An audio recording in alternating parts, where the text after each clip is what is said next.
Hello, hello, everybody. That snorting you hear in the background is my dog. She seems to be going a little crazy right now. This should be a relaxing broadcast, I suppose. It's a nice rainy day. So I'm feeling rather chill. Dog, on the other hand, is running around the house like it were burning down. But let's ignore that and go ahead and get started today. We're really just going to go over some visual aid tips. Um, and it's not really that intense.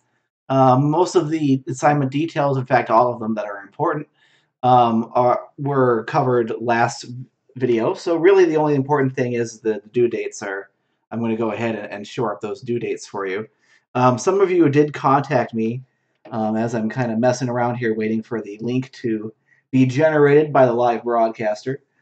Um, a lot of you contacted me, not a lot, but a few of you, a handful of you contacted me and said that you would be quite busy this coming week. It is the last week of this summer session, and that you needed, um, you wanted to get this speech done as soon as possible.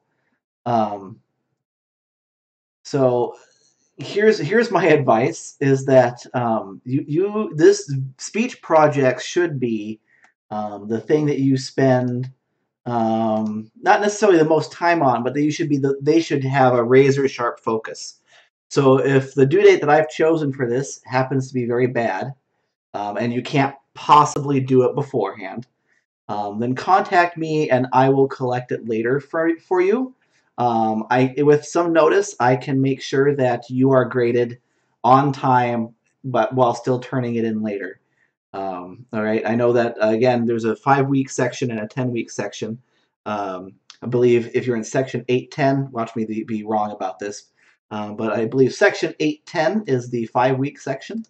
So um, that means that after this week, you don't need to worry about this class anymore.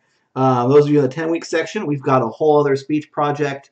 Um, and we've got a whole paper to write. There's plenty of stuff for your last, what is really 3 weeks of class left, I do believe. So don't worry about that. We will continue our regular broadcasting schedule this week as well. So there'll still be a broadcast for everybody on Wednesday at 6 p.m. And those of you in the 5-week course, you end on the Friday, June 15th. So you don't need to tune in on Sunday at 6 p.m. unless you really want to.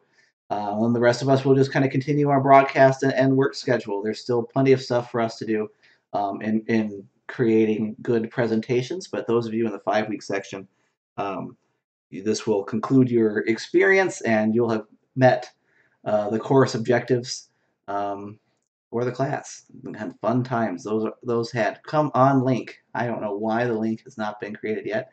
YouTube is giving me a thing that says that things were incorrect for June 4th and 5th. I wonder if they're having problems. I mean, it's been 5 days already. Well, in any case, let's look at let's see if I can't make it post the link, right? So if I go to my channel, I can see my videos. And sure enough, there we go. Here's our unique link for this broadcast. Let's go ahead and get that in there.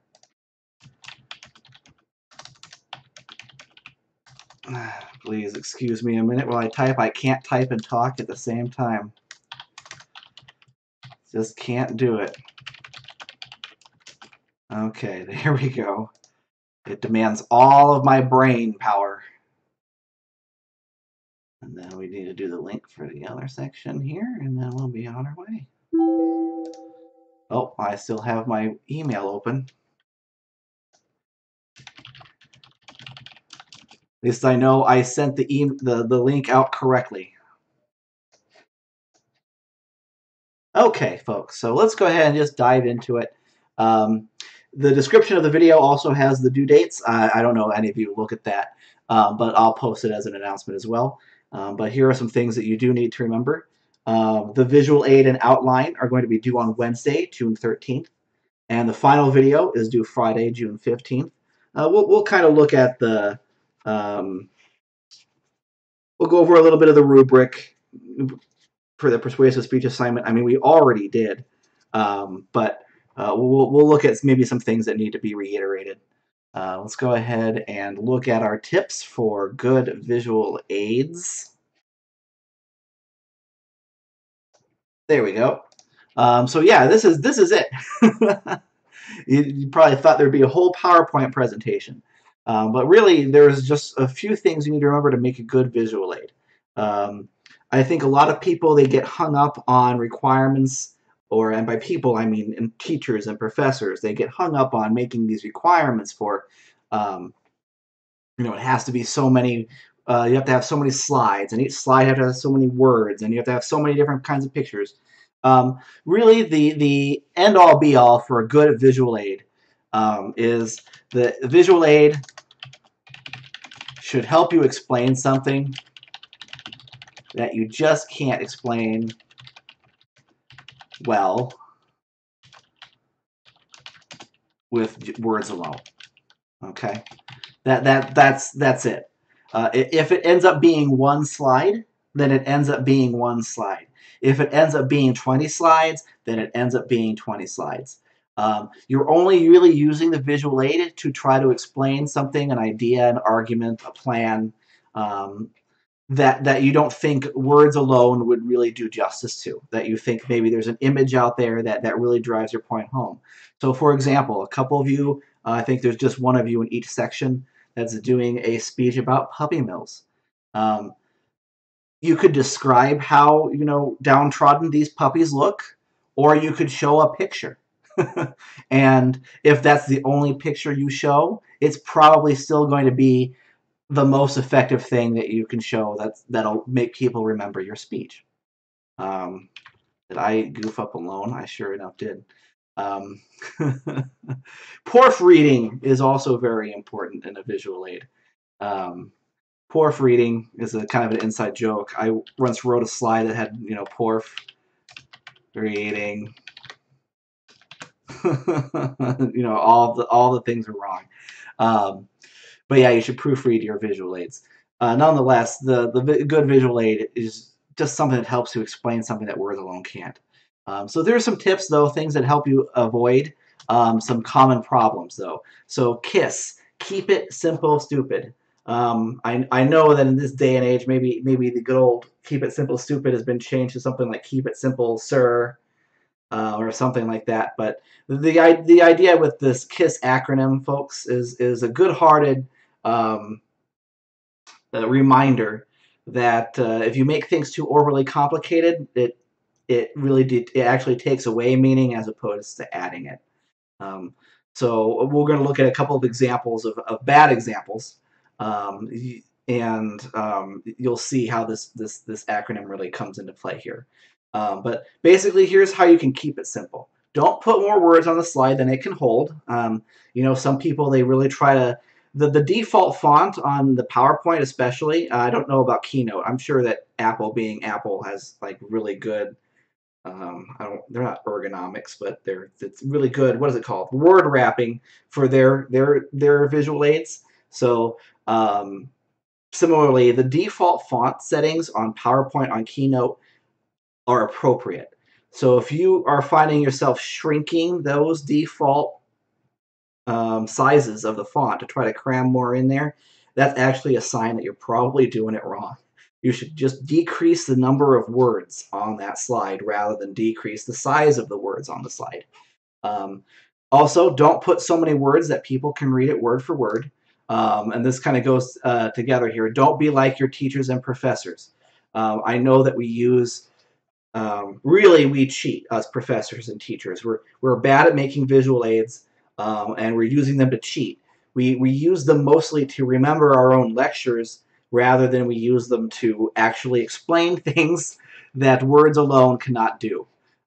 So this is, I guess we're going to chalk this up to a situation of do as I say and not as I do. But emulating your teachers is bad. Emulating your professors is bad. We actually use our PowerPoints as kind of like outlines for ourselves, and you just happen to be privy to them because we display them on the big screen. We hope that it helps you follow along, but ultimately a persuasive and even an informative presentation, like the kind you would do in a real public setting outside of a classroom, that those kinds of visual aids are not appropriate. You really just want to use charts, diagrams, and maybe if you need to use like a keyword slide so that people remember things, have it full of things like KISS, keep it simple, stupid, stuff that people would likely remember, rather than just a kind of just an outline of what you plan to talk about. You can always keep your outline with you, at your desk or at the podium, or on the teleprompter in the back of the room, whatever the situation is important, or whatever the situation can provide. Don't use your visual aid as an outline, I guess, is the way that you can summarize these 2 points together. Don't use your visual aid as an outline. You know what? I'm going to actually write that out. Don't use your visual aid as your outline. Like I said, us professors, we cheat. We cheat. We cheat. Don't do as we do as we say. Don't use filler material. By that I mean, for example, I pointed out on the example informative speech, how about partway through her speech she just showed an image of some clouds. I mean, it was a pretty picture, and since she was talking about things that were, sad, I guess. I don't know if clouds make you sad. It felt thematic. In other words, it felt like it was maybe appropriate given the mood. But here's the thing: is that a picture of something sad, or a picture of clouds, or even just a solid color, um, other than black, let's say. Um, you don't need to put that on there. Using a fully black like PowerPoint slide or keynote slide is actually pretty good, because what that essentially does is it turns off the projector without turning it off. So when you don't need the projector to display anything, then either switch it to the black slide. All right. Don't use a white slide, because that will still project a lot of light, and that might be kind of dazzling. But a fully, completely black slide would be fine, because that essentially turns off the projector without needing to turn it off during the middle of your presentation. And maybe you have a slide that comes after that black slide where it's relevant. So maybe you have a part of your speech in the beginning where you need a picture, and then you have a whole bunch of stuff in the middle where you just don't really need the extra explanation, right? So rather than putting clouds or pictures of puppies or whatever, you already had your puppy picture in the beginning. So rather than having just like a continuous loop of puppy pictures, just have the one puppy picture, a black/blank slide, right? The blank slide that's just totally black, so that it seems like the projector's off, and then you can have your diagram or your chart, of, I don't know, the revenue the puppy mills make later in the slide. That way you don't end up distracting the audience with all these random pictures. And use good colors that make text pop. I guess one of the reasons why I use Word isn't just because I broadcast online, but I also use it because black text on a white background, people can see that. um, And so you might want to use a similar. Even if your PowerPoint slides, see, this is the fun thing. This is not an art class, so I'm not going to grade you poorly if your PowerPoint slides have pictures on a cropped white background, or if you use black text on a white background. I will grade you poorly if you have like neon pink text on fuchsia background, because that doesn't, it's not the artistry of it, it's the fact that those two colors are very bright and they'll just blend together. I think we have an example similar to that I'll show you in a second. But you don't want to use colors that end up blending. You want to use colors that pop. Outside of that, I've always found there's some people usually want a place to start, so black and white. But if that's too plain for you, then you can try like a deep blue and yellow text. So a deep blue background, yellow text. Don't ever go the opposite. Again, because sometimes it's the yellow is too bright as a main slide.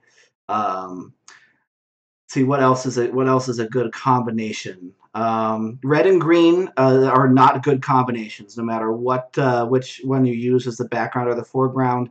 And I kind of joke that it's the Christmas slide because it's red and green. Don't use red and green together. Let's see what else. Well, we'll just kind of look at some examples and we'll comment on those. Let's get some inspiration from some examples. So I'm just going to go ahead and seamlessly transition here to our examples. These are all bad examples except for the last one. Last one's pretty okay. Um, so here's an example of what I like to call the student who tried too hard. Um, this is a slide from someone's ed tech presentation. I have no idea who it is or what university, but it's a slide from some kind of educational technology deal, and they were trying to describe what is apparently something very complex. And they followed the first rule pretty well in that they were trying to describe something that words alone could not capture. So I mean I think that's pretty obvious that this is pretty complicated ideas here. Um, but they forgot all of the other stuff. They forgot to keep it simple. It seems like this PowerPoint slide here could have really been like 5 or 6 or 7 slides on their own. And they tried to cram it all into one. And you can see the gymnastics they did to fit this all here. You know, they have these lines that a flowchart's supposed to denote like a very clear, simple flowing of ideas or evolution of ideas. And the arrows here are just pointing everywhere, right? And some of them I think are like double-sided. In other words, they point back and forth, and there's oh my goodness, how are you gonna like? Here's an example. Here, the arrow didn't even get to the edge of the bubble here. That's how cramped it is. Um, they also have another problem in that they've used a background. I mean, all the text here kind of pops. I wouldn't use, I would try to avoid fuchsia with anything. But I mean, they use black here, so it's, I probably wouldn't take off points. It's just kind of tacky. Like I said, it's not an art class, so if I'm like, well, it works, but it's tacky, I'll probably keep it to myself and not dock any points. But red, yellow, and black is pretty good. This red and black is pretty good. Um, really, black text is the way to go, and you can just kind of mix and match the background color of the slide.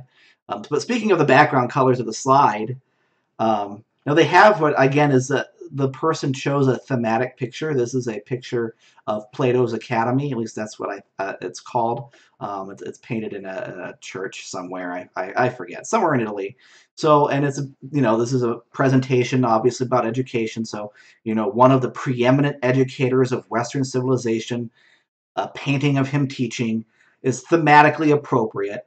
But I mean, just look at it. It's far too busy of an image for it to be featured on a PowerPoint background. It would have been, I mean, the flowchart itself is beyond repair. It needs to be broken up into several slides. But it still would have been a better PowerPoint slide if this had just been white. All right, no picture here. Just make it white. Part of the busyness of this is definitely due to the picture. So that's another issue is that if you can't find a good background picture for your slide, well, good, don't. Just put the chart on the slide. The chart is what you want the audience to pay attention to. You don't want them to pay attention to the color of the back here and have questions about, is this really Plato's Academy? I don't know. Maybe that's a different slide, Professor Pike, or maybe a different painting, Professor Pike. That's just noise. Remember that noise discussion we had 5 weeks ago? Visual aids are a great way to generate noise if you do them improperly. Nonetheless, I think we kind of went over the problems in this slide. There's just too much information. It could have been broken down into several slides. The color schemes are pretty okay. This one I maybe would avoid, but the rest of it's fairly okay. This bright green here probably avoid. But like I said, pretty much everything else is okay, except for like everything else. The arrows are nonsensical. It's far too busy. The background is just chosen for its theme. It's not chosen because it actually increases clarity. I would avoid making a slide like this. If you see that your slides are approaching this level of visual complexity, you need to stop. Think about breaking up your ideas into several slides. Think about maybe a solid background, if not just a blank white background for your slide. Again, the defaults on, there's a reason why you see on my other PowerPoint slides throughout the semester, or summer session, I should say, are just the default stuff that comes with PowerPoint. One of the reasons why is that you can kind of critique their artistic credibility, but one thing I know about them is that the text size is appropriate, the color of the words versus the color of the background are already vetted by people who made the software, and that it'll probably show up well, right? That's why I use the defaults. And honestly, that's what I recommend for you. The people who have programmed your software have done a great job figuring out what text pops, how many words can fit on their slide without being too small to see, and things like that. Don't fight the software, because this person had a lot of fighting to do to get this mess over here, let me tell you. And like I said, they were drawing these arrows manually because in order to get this one to fit, they had to draw the arrow before the line ended, right? So, don't make something like this. If it starts looking like this, stop. um, okay. The next visual aid here is a similar kind of thing. Again, they get props for kind of remembering what the point of a visual aid is, and that they're trying to explain or describe something that words alone probably could not give justice to. They're trying to describe the organization of the House Democrats' health plan. Um, and the reason why I include this is like, Mr. Pike, come on. You've just made all the same points here as you can probably make here. And you're right. But I also wanted to make a point here in that this visual aid, there is an argument to say that this visual aid is effective. And one of the reasons why is because if we look at the source, the Joint Economic Committee of the Republican staff Congressman Kevin Brady, ranking House Republican member, there's a thing called visual rhetoric. And the way that you organize your visual material can also deliver a message. And in this case, the message isn't necessarily this stuff. The message likely is because it's a Republican senator, Republican House member, I'm sorry, um, talking about the Democrats' health plan. The message behind this slide probably isn't a dry explanation of the organization of what they want to do, the Democrats, but rather a visualization of how complicated their plan is. And as you can see, this looks like a complicated plan.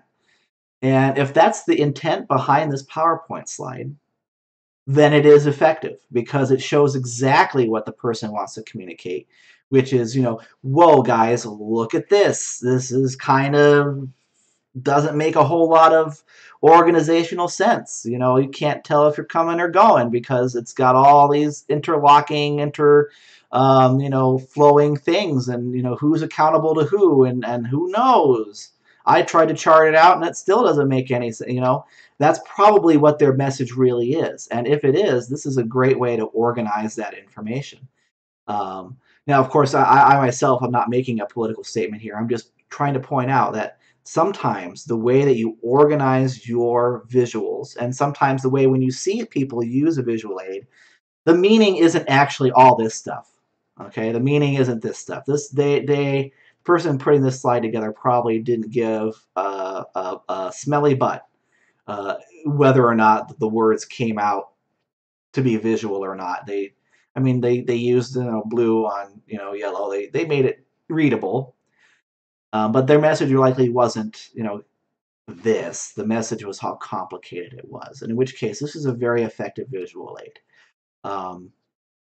So keep that in mind when you're designing yours. Maybe you want to make a similar message. Sometimes if you want to make a message talking about, wow, this is a really complex thing I'm talking about here, sometimes showing that it's complex is appropriate. All right, and even though this really truly is a mess. You can still see that this is wow. At least this tried to have some kind of order to it. Like you can see, it's kind of regular straight lines. Like they still wanted to talk about it being complex, but I mean, this is a window into this person's mind here. And this is, again, it's a window into their mind, but they have a very structured, ordered message, which is this is too complex, probably. Probably.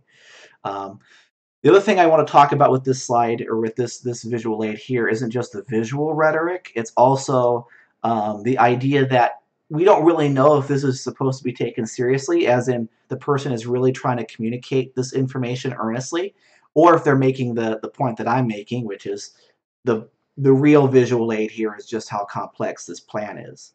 Um, Visual aids that are good also require some explanation. This kind of goes with the idea of not writing so much on the slide that you can read it word for word. Good visual aids require an explanation of the presenter. All right. So without that explanation, it shouldn't necessarily make a whole lot of sense, or it should still be kind of ambiguous. And I know it's kind of a fine line to dance between a visual aid that should explain something that you can't with words, while at the same time saying that the visual aid can't stand all on its own. It has to have you as a person sitting there or standing there explaining what's on the slide or explaining what you mean by what's on the slide. Um, and that's a tough line to cross, and it's a bit of artistry, and that's why um, the requirement in the workbook isn't doesn't have all these requirements for the visual aid. It actually just says you just need to have a visual aid, and I'm just trying to coach you on how to make a good one. Um, so keeping that in mind, let's go ahead and look at what is actually a fairly decent visual aid. Um, Again, this is a political thing, and I'm not making a political point by by putting it on here. I'm just trying to show you what a good visual aid looks like. You can see that they have a simple color scheme. There's a solid color in the background. There's a singular bright color that for the text, so it pops. The bullets here are kind of in between ambiguous yet full sentences. These are full sentence bullet points, and that's okay. Um, he talks about some, setting up a new sequestration process across the board, whatever that is. And it's full sentences, so at some point these keywords probably appeared in John Boehner. It's John Boehner, not John Boner, um, in his presentation. But at the same time, it still requires someone from his office or for himself speaking live to you to explain exactly what it meant. So this is why I chose it as kind of the ending example, is that the font is an appropriate size. It's the PowerPoint default. The background is a solid color. You don't need a solid color. You can choose something a little more complex. Like I said, look at my slides that I've been doing throughout the semester. I use whatever the default program is. You can use any of those for yours. They've been, like I said, they've been vetted by the people who make the software, who had consultants that picked out the color layout and all that jazz, so that you don't have to. You could just pick one you think looks good and go. But again, a solid color is fine. They picked a good one. They picked a text color that popped out of it. It's not fancy.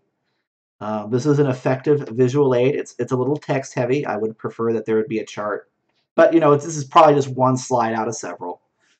So would be a good way to do your visual aids. It's got detail on it that helps me explain things, or it helped John Boehner explain things rather. Um, but it's not so much words. It's not verbatim what's being said at the moment, that you could basically just read their speech from a slide. Um, so this kind of shows the good balance between those two things. Again, text heavy, but that can be okay too. If you've got a list of like startling statistics that you want to go over from like a single source, doing a slide like this that's all text, that's fine.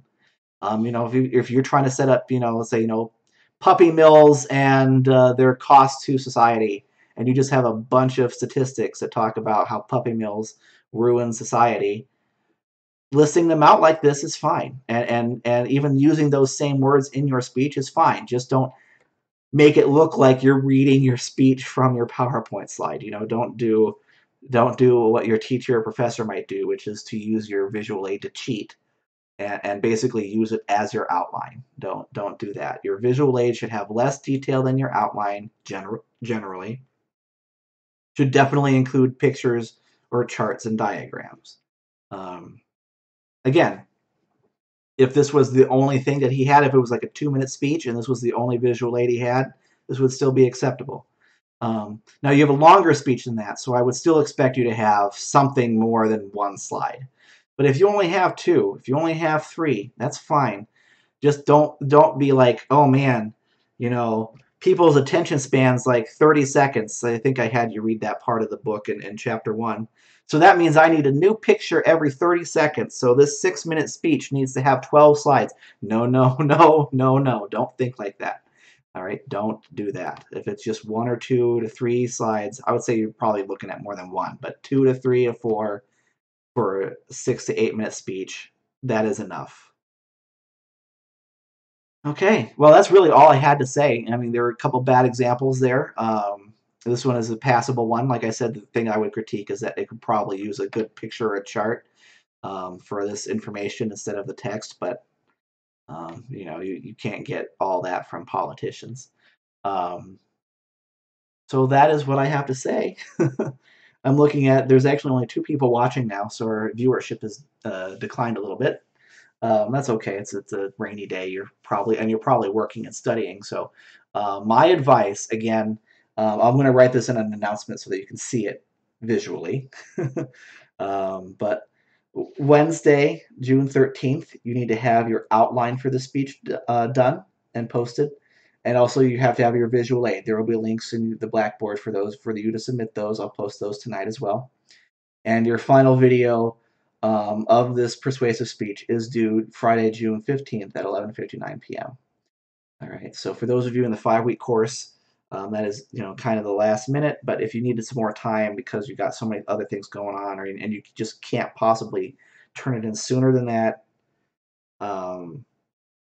drop me a line. We've got several days. I can make arrangements to grade yours over the weekend, rather than try to get it all done on Friday. So don't worry about that. Um, but you have to let me know if you have a particularly busy week. Those of you again in the 10-week section, this is um, really more of the 2/3 way point through the course. We've got another speech project to do, so don't lose sight of coming back on Wednesday. Again, there will be one on Wednesday. There will be a broadcast on Wednesday. Um, my plan really for the broadcast on Wednesday is to kind of go over the outlines that I've seen so far and talk about maybe some issues that have popped up or some questions that pop up. Usually, and this is just my experience from the time I've taught this course, is that issues tend to crop up during this speech because it's the longest we've had so far. It's the most complicated. It involves research.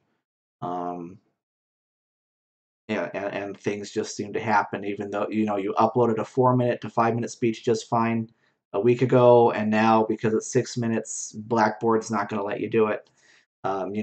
This kind of thing happens, so we'll address some of those things on Wednesday.